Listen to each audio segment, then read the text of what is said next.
Result వచ్చే నేపథ్యం కూడా ఉంది. అదృష్టం వరించింది చూడు, అదృష్టం వరించింది. ఈయనే డాలో డోలో మాటలు చెప్పిండు. ఇలా ఏ పోలీసులు అయితే ఆయన గల్లా పట్టుకొని ఇబ్బందులు చేసి అదే పోలీసులకి ఇలా మొగడైండు. ఇలా చరిత్ర అంటే చూడు ఎట్లుంటుందో. అదే మా అనితక్క అక్కడ ఏపీలో హోమ్ మినిస్టర్ అయింది. అక్కడ ఉన్నటువంటి హోమ్ గార్డు కానిస్టేబుల్ కూడా ఆమెను గేటు లోపలికి రానియలేదు. అదే డీజీపీ ఇవాళ ఆమెకు సెల్యూట్ చేసే నేపథ్యం ఉంది. సాదర స్వాగతం పలుకుతారు. అంటే కలియుగం ఎట్లుండో చూడాల. ఇలా ఎప్పుడు కూడా ఇవాళ కొన్ని సందర్భంలో ఓడలు మేడలైతే మేడలు ఓడలైతే అంటే ఇదే సామెత. ఇవాళ ఎవరైతే చెప్పుకోండి రాశిలో ఇవాళ ఉన్నటువంటి నేపథ్యంలో ఈయనని ఎంతమంది ఇలా ఎక్కడ యాత్ర చేసినా బండి అంటే ట్రోల్ చేసిళ్ళు. బండికి మాట్లాడుతుందా, బండి మాట్లాడే భజనైనా, బండి మాట్లాడితే ఏదే సమాధులు అంటాడు, లేకపోతే పునాదులు అంటాడు, లేకపోతే అంటే శవాలు అంటాడు అని చెప్పినాడు. ఇలా సమాధులు శవాదులు ఆ మాటలే ఈరోజు బండిని ఇలా అత్యున్నతమైన స్థాయిలో నిలబెట్టలే. ఇలా బండికి నిజంగా ఆ మైలేజ్ ఇలా పనిచేసింది. ఆ మైలేజ్ యువతని ఇలా ఆదర్శంగా తీసుకున్నాడు. ఇలా ఆ మైలేజ్ ఇలా దేశ ప్రధాని ఉన్నటువంటి క్యాబినెట్లో ఇలా కీలక పదవిని అనుభవిస్తున్నాడు.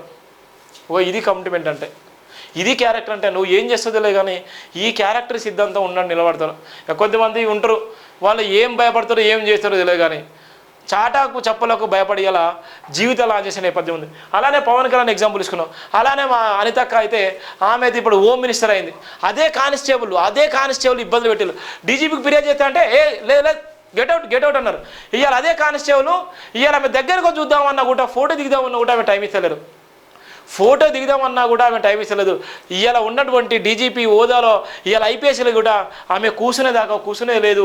ఆమె నిలబడేదాకా నిలబడరు. ఇవాళ అదే పోలీసు అధికారులు సెల్యూట్ చేసి స్వాగతం పలుకుతున్నారు. గది పాలిటిక్స్ అంటే. అందుకోసం అవకాశాలు వస్తాయి, కష్టాలు వస్తాయి, బాధలు వస్తాయి, కన్నీళ్ళు వస్తాయి, అవమానాలు జరుగుతాయి, నిందలు అవుతాయి. కానీ నిలబడండి. నిన్ను నమ్ముకొని యువత మొత్తం ఉంటే, నిన్ను నమ్ముకొని రాష్ట్రం మొత్తం నిన్ను నమ్ముకొని ఉంటుంది. అందుకోసమనే నిలబడ్డ చోటనే నీకోసం నిలబడ్డటువంటి వ్యక్తులు ఉంటారు. ఇవాళ పిచ్చోడి చేతులు రాయి అన్నట్టుగా ఇవాళ వాడి పిచ్చోడి చేతులు రాయి పెడితే ఎవరు కొడతారో అర్థం కాదు కానీ వానికి అందరూ భయపడతారు. మరి ఎందుకు భయపడతారు? వాడి చేతిలో రాయి ఉంది కాబట్టి. మరి మంచోళ్ళు ఏం చేస్తారంటే ఇలా బహుజన నినాదం ఎత్తుకొని ఇలా బానిసలాగా బతికే ప్రయత్నం చేస్తున్నారు.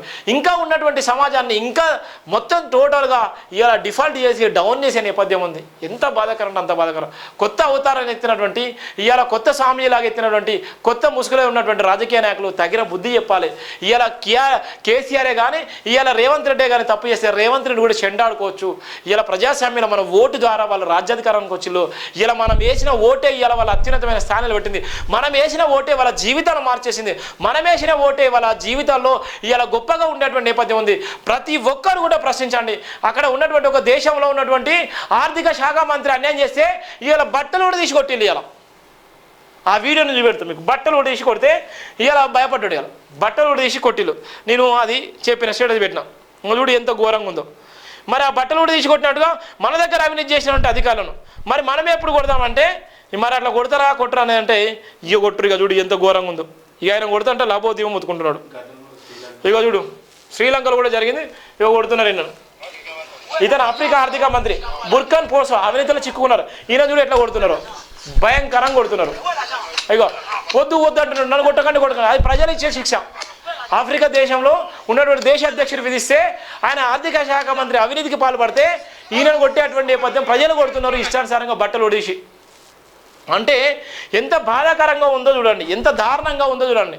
మరి మన దగ్గర అవినీతి చేసినటువంటి అధికారం కూడా అదే తరహాలో కొట్టాలి, అదే తరహాలో సాగు కొట్టాలి, అదే తరహాలో రాజకీయ నాయకులు వేసి వత్తసి పలికి ఇలా అక్రమాలు సంపాదించుకున్నటువంటి రాజకీయ నాయకులు కూడా అదే తరహాలో సాగు కొడితేనే నిజంగా ప్రజలకు నమ్మకం పెరుగుతుంది. రాజకీయ నాయకులు తప్పు చేయడానికి ఆస్కారం ఉండదు. ఫామ్ హౌస్ కల్చర్ పోయి ఇవాళ ఉన్నటువంటి డ్రగ్స్ కల్చర్, ఇవాళ గంజాయి కల్చర్కి దూరంగా ఉన్న నేపథ్యం కూడా ఉన్నటువంటి పరిస్థితి చూస్తున్నాం.